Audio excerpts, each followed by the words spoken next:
Hello friends, welcome to the new episode of my channel. আমি অরিত্র। এখন এই ভিডিওর মধ্যে আমরা কথা বলবো যে বাংলা ছবি ন্যাশনাল অ্যাওয়ার্ড উইনিং ছবি ডিপ ফ্রিজ নিয়ে। অর্জুন দত্তর ছবি, লিড চরিত্র প্লে করছেন আবির চ্যাটার্জি, তনুশ্রী রয়েছেন, এর সাথে অনুরাধাও রয়েছে ছবির মধ্যে। তো ছবিটা কিরকম হলো? আমার ছবিটা দেখতে একটু দেরি হয়ে গেল, বাট ছবিটা কিন্তু একটা মাস্ট ওয়াচ ছবি হয়েছে, খুবই ভালো একটা ছবি হয়েছে। এই ছবিটার স্ক্রিন প্লে স্ট্রাকচারটা অনেকটা হচ্ছে ইজাজত বলে যে ছবিটা ছিল, ঠিক আছে, বা প্রাক্তনের মতো বলতে পারেন, ঠিক আছে। প্রাক্তন অনেকটা বেশি মেন স্ট্রিম অ্যাপ্রোচের, এটা একটু একটু আর্টি অ্যাপ্রোচের বলতে পারেন, এটা একটু রিয়েলিস্টিক সিনেমা আরও বেশি, বাট স্ক্রিন প্লে স্ট্রাকচারিংটা একই রকমের। যে একটা রাতের ঘটনা যেখানে একটা হাজব্যান্ড আর ওয়াইফ, যারা প্রাক্তন আর কি, এখন একসাথে সম্পর্কের মধ্যে নেই, এবার তাদের দেখা হয়েছে। এবার ইজাজত বা প্রাক্তনের ক্ষেত্রে ব্যাপারটা ছিল যে এদের মাঝে কোনো কন্ট্যাক্টই ছিল না। এখানে সেটা নয়, যে এখানে অর্জুন দত্ত ব্যাপারটাকে আরো ম্যাচিউরলি ট্রিট করছে, যে ডিভোর্স হয়ে গেলেই আগে সম্পর্কটা পুরোপুরি তো শেষ হয়ে যায় না, এখানে তাদের একটা সন্তানও রয়েছে, তো তাই জন্য তাদের মধ্যে একটা কানেকশন আছে, বাট কোথাও একটা না, মানে এদের মধ্যে একটা মিসআন্ডারস্ট্যান্ডিং ইত্যাদি এখনো রয়েছে। তো একটা রাতেরই ঘটনা যেখানে বাইরে প্রচন্ড বৃষ্টি হচ্ছে, বাচ্চা ছেলেটির জ্বর হয়েছে এবং আবির চ্যাটার্জি সেখানে এসছে, তনুশ্রী রয়েছে।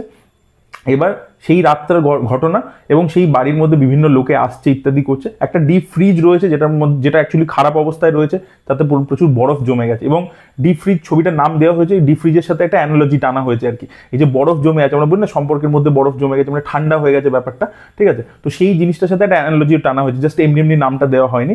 এবং বিভিন্ন চ্যাপ্টার্সে আর কি গল্পটাকে বলা হয়েছে, এবং প্রত্যেকটা চ্যাপ্টার্সে মানে আমরা দেখছি যে ফ্রিজটা কি কি কন্ডিশনে আছে এবং সেই অনুযায়ী সম্পর্কটাও কন্ডিশনে আছে। চ্যাপ্টার 3টার নাম হচ্ছে ডিপ ফ্রস্ট, যেখানে আর কি বরফটা গলে যাচ্ছে, তো লাস্টে গিয়ে সবকিছু ঠিক হয়ে যাচ্ছে। তো এই একটা রাতের আমরা গল্প দেখতে পাই, এবং তার সাথে ফ্ল্যাশব্যাকে মানে কন্টিনিউসলি পাস্ট প্রেজেন্ট হতে থাকে, যেটা আমরা ইজাজতেরও ফরম্যাট আর কি, গুলজার সাহেবের ছবি ছিল, এবার পাস্ট প্রেজেন্টের মধ্যে যেতে থাকে। তো এই যে কাট পয়েন্টস গুলো অর্জুন দত্ত যেটা ঠিক করেছে, যে কিভাবে প্রেজেন্ট থেকে পাস্টে যাচ্ছে এবং পাস্টে কোন ঘটনাটা দেখাচ্ছে এবং প্রেজেন্টে ফিরে আসছে, সেটা খুব স্মুথ ভাবে, খুব সিমলেস ভাবে করেছে।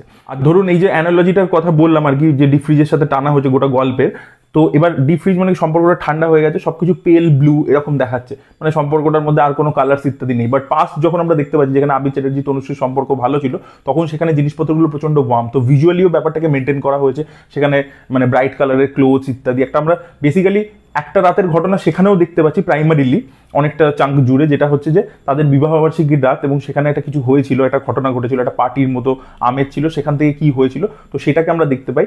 তো সেখানকারই কিছু ক্যারেক্টার্স যেগুলো তাদের লাইফে ইম্পর্টেন্ট ক্যারেক্টার্স, তারা পরে পরে আবার ফেরত এসছে।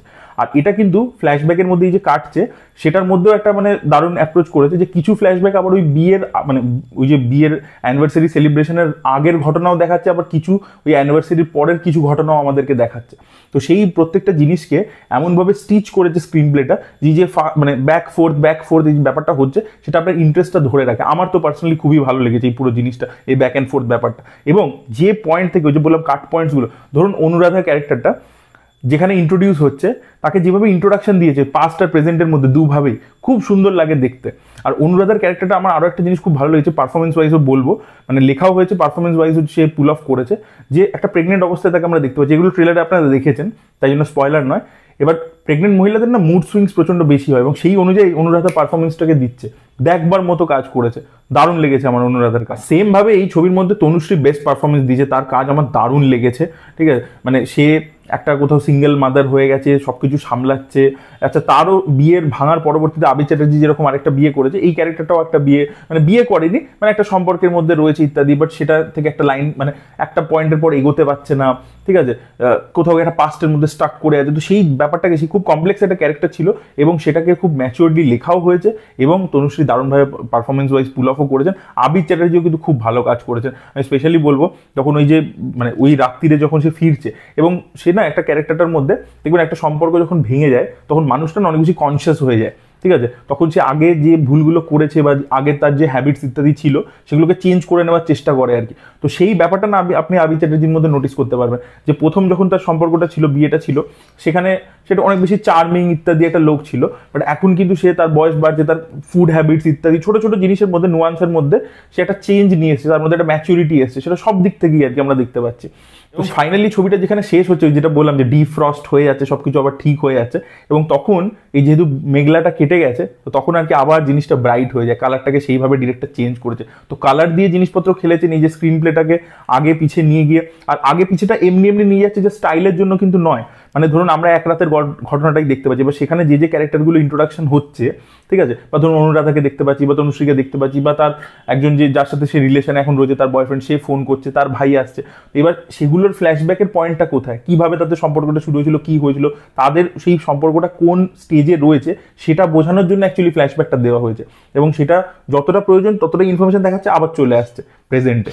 তো কিছুটা আপনাকে নিজেকেও ট্রেস করতে হবে। তো ভালো লেগেছে, মানে আর্টি ছবি হলেও আমার কিন্তু ছবিটা খুব ভালো, মানে ড্রামা হিসেবে সলিড একটা ড্রামা হয়েছে। পারফরমেন্স বলুন, ডায়লগ বলুন, গানের যে ইউজেজ ন্যারেটিভের মধ্যে, এবং যেভাবে ডিফ্রিজের সাথে অ্যানালজি টানা হয়েছে, যেভাবে গল্পটা আনফোল্ড করে।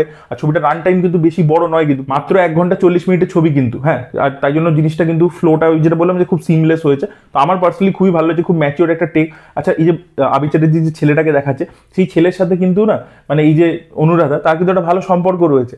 মানে সেই ব্যাপারগুলো, ওই যেটা বলছি যে একটা নুয়ান্স যেটা হয় না, মানে আপনি সিনেমাতে জেনারেলি কি হয় যে আপনি জিনিসটা ব্ল্যাক অ্যান্ড হোয়াইট করে দেন, যে সম্পর্কগুলো মানে যার বউয়ের সাথে ডিভোর্স হয়ে গেছে, সব সম্পর্ক শেষ, কথা বলছে না, এ করছে না, এগুলো হচ্ছে মেইন স্ট্রিম সিনেমা, একদম ব্ল্যাক অ্যান্ড হোয়াইট লাইন্সের মধ্যে হাঁটে। বাট এই যে নুয়ান্সটা ধরা, ঠিক আছে, যে তনুশ্রীর একটা প্রবলেম আছে অনুরাধার সাথে, কিন্তু ফোনটা ধরছে, কথা বলছে, তো সেই যে একটা ব্যাপার, একটা কোল্ড ওয়ার চলছে, ইত্যাদি চলছে, তো সেইগুলোকে খুব সুন্দর করে দেখিয়েছে ডিরেক্টর। আর যেভাবে স্ক্রিন প্লেটা লিখেছে, যেভাবে আনফোল্ড করেছে, সেটা আমার খুব ভালো লেগেছে, সেটা খুব এঙ্গেজ করে রাখে। আমি ওটা পার্সোনালি পছন্দ করি আর কি, এই ধরনের স্ক্রিন প্লে। তো সেটা আমার খুব ভালো লেগেছে। প্লাস যেটা বললাম যে মানে কালার ওয়াইজও যে জিনিসটা তিনি করেছেন, তো সব কিছু মিলে ডিফ্রিজ খুব ভালো হয়েছে সত্যি, মানে ন্যাশনাল অ্যাওয়ার্ড ডিজার্ভিং ছবি আর কি। তো এই ছবিটা মানে খুব একটা ভালো ফার্স্ট উইকে কালেকশন করতে পারিনি, তবে বাংলা ছবির ক্ষেত্রে আমরা দেখেছি ফার্স্ট উইকে থেকে সেকেন্ড উইকে বেটার হয়ে থাকে। তো আপনারা কিন্তু পারলে, ছবিটা খুব কম সংখ্যক হলেই আছে, বাট আপনারা গিয়ে দেখুন। কিন্তু আপনারা যদি ড্রামা ছবি দেখতে পছন্দ করেন, এটা কিন্তু বেশ ভালো একটা ড্রামা ছবি হয়েছে, very well written, well perform, well directed. তো এটাই বলা ছিল। That was it guys, thank you so much, by.